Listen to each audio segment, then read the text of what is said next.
Hello, everyone. Welcome to another episode of Confidence is Overrated. Most people think that courage means that you are not afraid, that you are fearless. And the truth is that you don't wake up and simply are fearless. You wake up and take action despite being afraid. That's what makes you courageous in your life. Psychologically, courage means feeling the fear and moving anyways. And here's the amazing part of fear.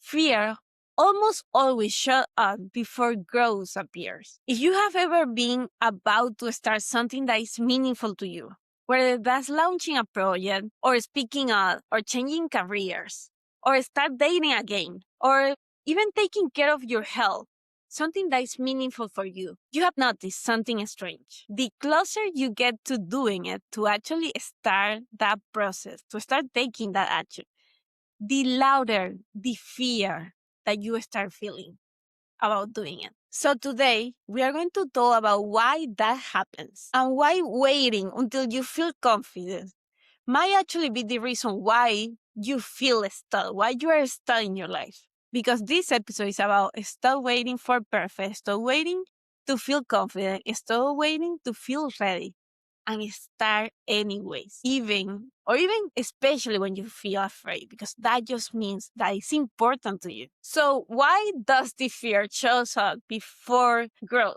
The reason is simple. Fear is not a sign to start.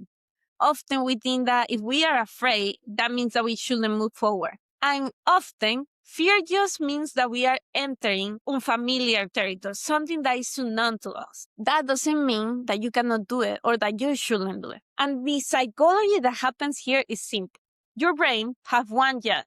Is to keep you safe, is to protect you from the danger. The problem is that your brain doesn't distinguish well between physical danger and social risk. To your brain, public speaking, posting your ideas online, starting a business, living a stable job can feel like real danger. It can feel like a tiger is coming to get you. And the reason for this is because thousands of years ago, being rejected by the tribe, by whatever tribe you belong, could mean that you will not survive, could threaten your safety, because you needed to be part of the group to be able to survive the conditions and the things that were happening outside. So whenever you try something new, whenever you risk embarrassment or judgment or criticizing from other people, your brain activates the threat response and it thinks it's unsafe to do something that feels scary and that might take you out of the group. The reason why this happens in your brain, the neuroscience for this, is very simple. The amygdala, an almond shape in the base of your brain, is the threat detection system that your brain has, and it becomes activated anytime something feels uncertain or something feels unsafe. When this part of your brain gets activated, you feel anxiety, you feel stress, you feel fear, you feel doubt, you feel hesitation, you feel the urge to procrastinate, whatever it is that you know or you want to do, but that it feels unknown to you. And that makes it feel dangerous to your brain. Not because you are not capable of doing, but simply because your brain feels the need to protect you from uncertainty. Whenever you feel scared, whenever you feel fear, this is simply a sign that you are stepping out of your comfort zone. You are stepping out of what is known to you. And that, stepping out of that comfort zone, that's where growth happens. Because you cannot expand your universe, you cannot expand your world, you cannot expand your mind by doing the same thing over and over. You have to do new things for that to happen. That's what growth is. The people who change their life are not the ones without fear. They're simply the ones who understand what the fears means. They understand that fears means that this is important to you, that this matters to you, and they act in spite of feeling fear. They move forward anyways. This is why waiting for confidence is what keeps so many people stuck.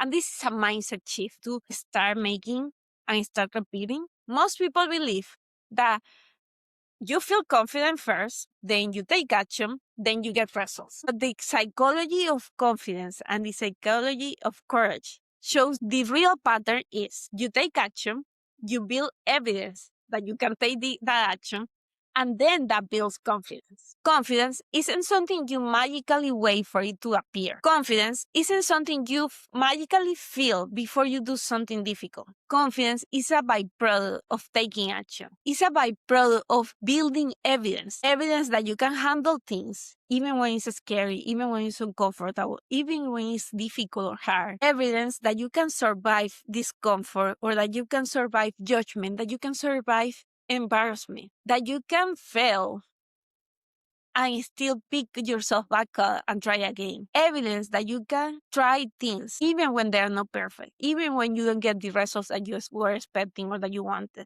You can try things, you can experience things. And that shows you that you are capable of more. No one feels confidence before they start their first business or they run their first marathon. Nobody feels confidence before they speak on a stage or even before they post their first video online. Confidence appears the more you do something. It appears only after repeated action, repetitive action. You want to be more confident at something. If you want to be more confident at public speaking, if you want to be more confident building relationship with others, if you want to be more confident selling your product, selling your services, branding yourself, improving yourself, you have to start by taking repetitive actions on these endeavors that matter to you. This concept in psychology by Albert Bandura called self-efficacy, and it simply refers to this belief that you can handle things, that you can handle hard stuff. The main way you can develop self-efficacy, this belief that you can handle challenges, is through a small repetitive action, through a small repetitive successes of noticing that you are capable of handling things. Not through more preparation, not through more research, not through more thinking ahead or planning, but through doing. Confidence is built through evidence, and that evidence can only come from action. This is why whenever you feel scared to do something, whenever you feel afraid to take an action, something that matters to you, I want you to remember this. Courage is a skill, not a personality trait. It means you have more power than you realize. Because many people believe that courage is something that you are born with. Some people are courageous, some people are not. Some people take action and are brave, and other people are not. And it doesn't work like that. Research have shown that courage works like a muscle. It strengthens the more you use it. It strengthens the more you practice it. It strengthens with each thread that you do, with each courageous action that you take in your life. So you feel afraid, you take a courageous action, you build the evidence that you are capable of doing that thing. That gives you confidence that you can do uncomfortable, scary things. And that builds more confidence. So it's kind of like a learn. You get scared, you do a courageous action, something that challenges you. Then you build evidence. That evidence proves to you that you are capable, and that gives you confidence. And that confidence creates bigger courage.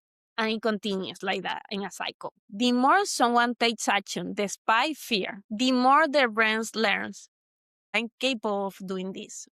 I can handle hard stuff. I can handle uncomfortable stuff. Over time, your fear decreases, your confidence increases, and your tolerance for risk expands. You are able to take bigger risks because you have taken the smaller ones first. I want you to think about the real cost of waiting in your life, of all those ideas that you have, all those things that are following you around, all those things that for years you have been thinking that you want to do, but you keep leaving for later, for next Monday, next week, next month, next time, for when life quiets down, for when things are better, for when I feel more ready. And like that, times continue passing. And now you have wanted to move cities or change careers or quit your job and start that side hustle, start that business. For years, for 5, 10 years, you have been thinking about this, to start dating again, to start putting yourself out there, to start changing your ideas, to start that book that you know that you have inside. You keep it going. procrastinating for later, for when the time is right.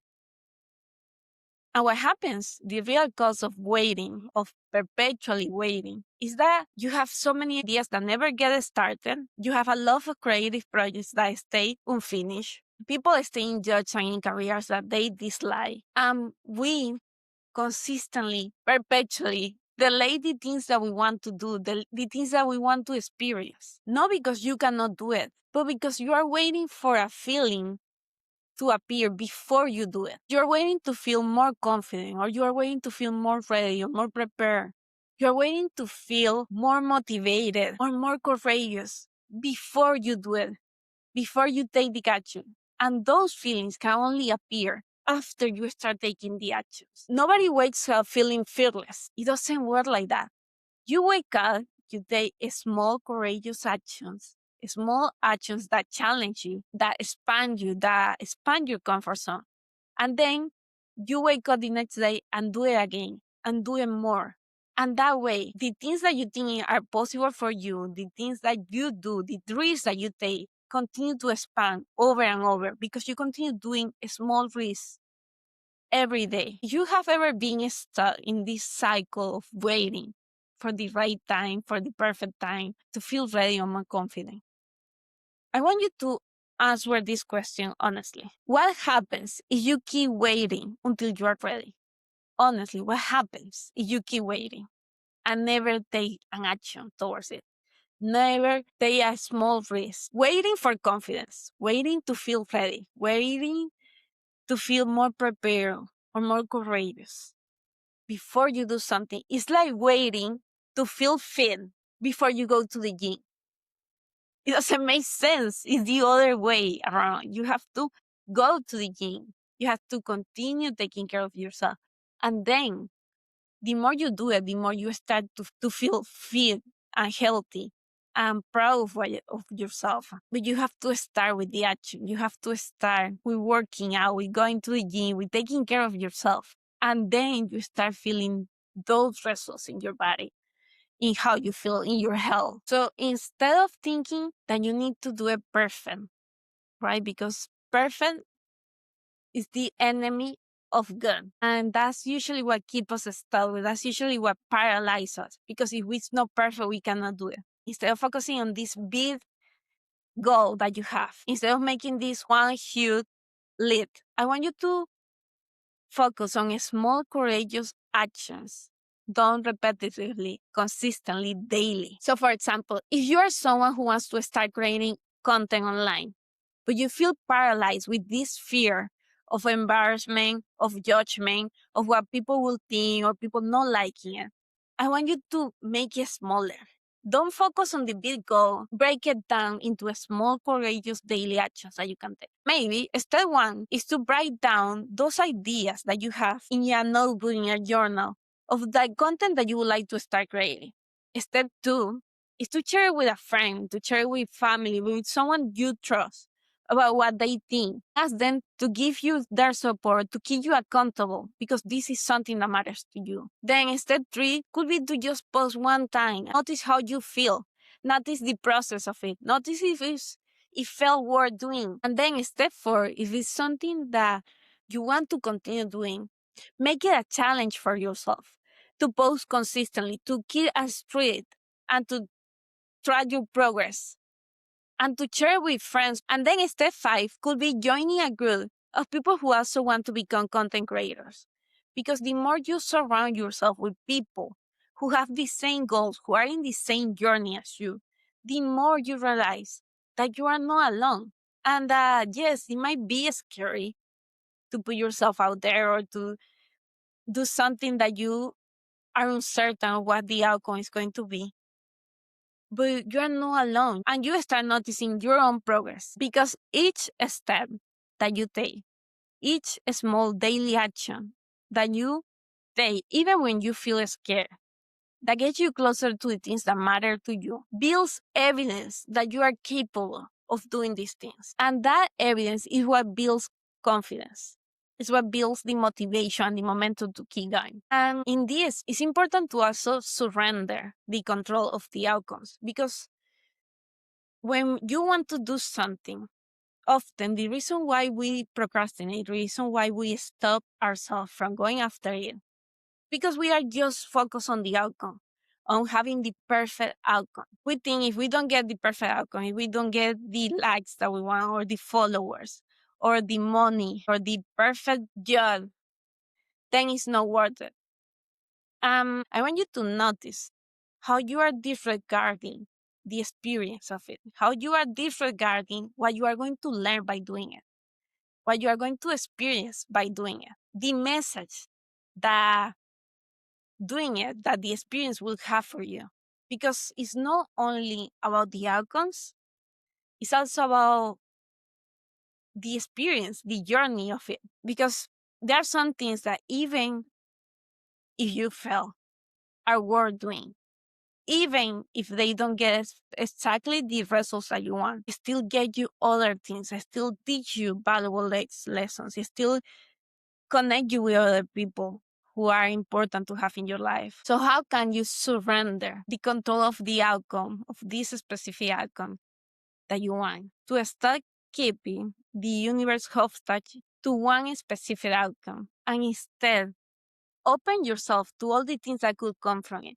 Even if it's not like the perfect outcome that you want, all the people you can meet, all the lessons that you can learn, all the skills that you will gain from doing something, all the feelings that you will feel from doing it.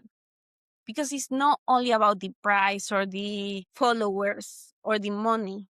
It's also about all that surrounds the experience. So how can you detach a little bit from the results, the tangible results, to see all the things that the process could also bring you, as opposed to just the results and the outcomes? Because that's often what keeps us stuck, what doesn't let us move forward.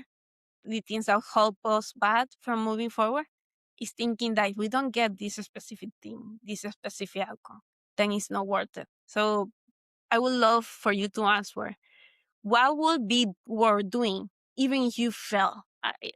Even if by society standards you fail at it, what would be worth doing and trying and experience it and learning, growing through it? I want to end this episode with the idea that I wanted to leave you with since the start. If you are feeling fear about something that you want to do and you keep postponing it, you keep procrastinating it, you keep hesitating and waiting, I want you to see fear not necessarily as a sign that you should not do it. I want you to see fear as something that is actually showing you where to go, showing you the things that matter to you, showing you the path that will lead you to grow.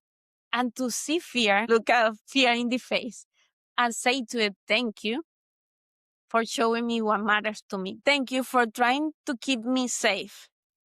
Thank you, fear, because you are showing me that this is important to me. This is a priority in my life. And this is something that will allow me to grow and to expand and to lean into the fear. Because courage is not the absence of fear. Courage is deciding that what you want most is more important than the fear that you feel right now. That's what allows you to move forward in spite of feeling fear, in spite of feeling scared, in spite of not knowing how it's going to resolve. Because we are never completely sure of the results that we are going to get. And we can still trust that the universe is always working in our favor. We can trust that we are capable of handling anything that results from it, no matter what, and that we will still get something from the experience, even if it's not exactly what we were initially thinking we will get. We will always get something from the doing, from the trying, even if it's not exactly the thing that we were going for initially. So if this episode resonated with you, I want you to think about a small, courageous action you can take this week. Something you have been thinking for a while, something that matters to you, that you want to do, but you keep waiting and hesitating on and procrastinating for later. What would be a small action that allows you to move forward with that thing that you want, that you can take this with? Something small, something imperfect, and do it. Schedule in your calendar, do Mel's Robin 5, 4, 3, 2, 1, and take action, do it. That will show you that you are capable of more. That will build evidence. That evidence will make you feel more confident. And that confidence will allow you to take more and more courageous actions in your life. And that's what you want. That's what will change your life. Thank you, everyone. I'm honored to have you here. Thank you for listening or watching to something that I know have the power to change your life. Now, I want you to go do something about it because this is not just a listening podcast. See you next week. Bye-bye.